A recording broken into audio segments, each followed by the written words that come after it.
Partially تو یہ relief ہے لیکن کوئی بہت بڑا ریلیف نہیں ہے تحریک انصاف کے لیے. وہ اس لیے کہ اس میں دو بنیادی چیزوں کو چیلنج کیا گیا تھا. ایک تھا جیل ٹرائل کہ جو جیل کے اندر ان کیمرہ ٹرائل کیا جا رہا ہے وہ درست نہیں ہے, قانون کے مطابق نہیں ہے, وہ قانون کی خلاف ورزی ہے. اور دوسرا جج کی تعیناتی.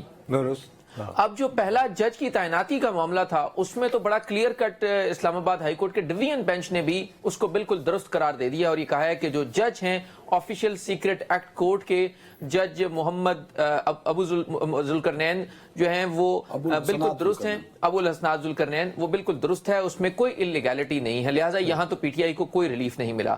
اب دوسرا معاملہ یہ تھا کہ جو جیل ٹرائل ہو رہا ہے, جیل ٹرائل کو بھی اسلام آباد ہائی کورٹ نے یہ نہیں کہا کہ وہ جیل ٹرائل بالکل غلط ہے, بلکہ اس میں جو غلطیاں وفاقی حکومت کی طرف سے پہلے کی گئی تھی, جس میں کابینہ سے منظوری نہیں لی گئی تھی اور جو فارمیلٹیز تھی وہ پوری نہیں کی گئی تھی, ان بنیاد کے اوپر جاری ہونے والے جو نوٹیفیکیشنز تھے ان کو کالعدم قرار دے دیا ہے. عامر, اگر اس سے پہلے کہ یہ مداخلت کریں عدنان بھائی اور مزید تفصیلات جانیں, کیا میں ایک عام آدمی کے نقطہ نظر سے یہ کہہ سکتا ہوں کہ چونکہ فیصلہ جو ہے وہ تو پروسیجر کے بارے میں ہائی کورٹ نے اپیرنٹلی نظر بظاہر میرے جیسے قانون سے نابلد شخص کے لیے سوالات اٹھائے ہیں, تو اب جو صورتحال بنے گی بھائی عامر, کہیں ایسا تو نہیں عام آدمی کے اگین نقطہ نظر سے کہہ رہا ہوں کہ نماز بخشوانے گئے تھے اور گلے روزے جی بالکل, بہرحال عامر کو ایکسپلین کر لیتے. جی نصرت صاحب آپ بالکل ٹھیک کہہ رہے ہیں.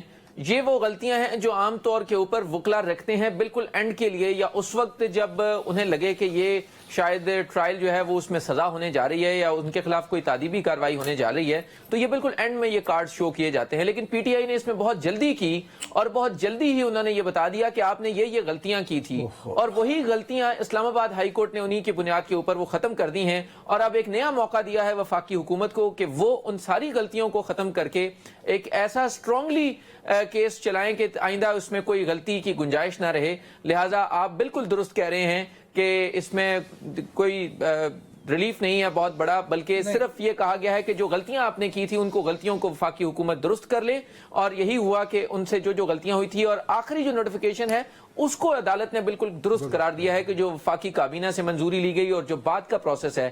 لیکن کیونکہ عدالت نے کہا کہ اس کو ریٹروسپیکٹیو ایفیکٹ ماضی کے پروسیجرز کے اوپر یا ماضی کی جو سماعتیں ہیں ان کے اوپر اطلاق نہیں ہو سکتا, اس بنیاد کے اوپر عدالت نے اس ٹرائل کو کالعدم قرار دیا ہے.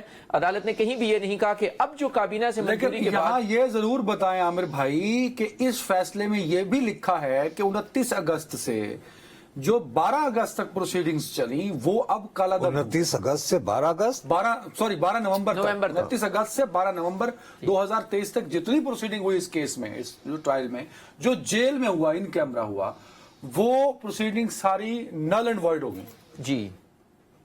جی وہ نل اینڈ وائڈ ہو گئی. تو یہ ایک بہت بڑا ریلیف ہے. جی دس از اے بگ ریلیف. جی بھائی وہ جیل میں جو ٹرائل تھا نصرت صاحب, آپ نے کورٹ تو کور کیا. عامر صاحب سے بتایا, میں نے کور کیا ہے نا اپنی جوانی میں, بہت کور کیا ہے. This side also should be discussed. آپ دونوں کیس فیصلے کی ایک سائڈ کو ڈسکس کر رہے ہیں, تصویر کے دونوں رخ عوام کے سامنے رکھیے. آج کورٹ میں عامر موجود تھے تو برائے مہربانی انہیں ایکسپلین. میں عامر صاحب سے بھی یہی کہہ رہا ہوں کہ بھائی آپ ایک چیز عمران صاحب تو come on the second side as well. یار جی عامر بھائی کو ایکسپلین کرنے دو نا پلیز.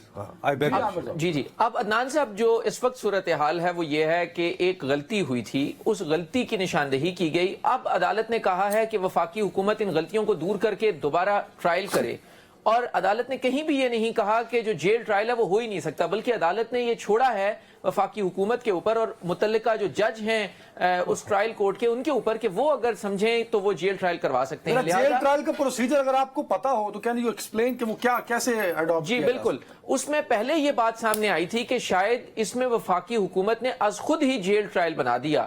بعد میں جب ریکارڈ لایا گیا تو عدالت میں بھی ایون جسٹس میاں گل حسن اورنگزیب نے بھی کہا کہ ہمیں بعد میں پتا چلا کہ پروسیجر فالو کیا گیا تھا. پروسیجر یہ تھا کہ جو ٹرائل کورٹ کے جج ہیں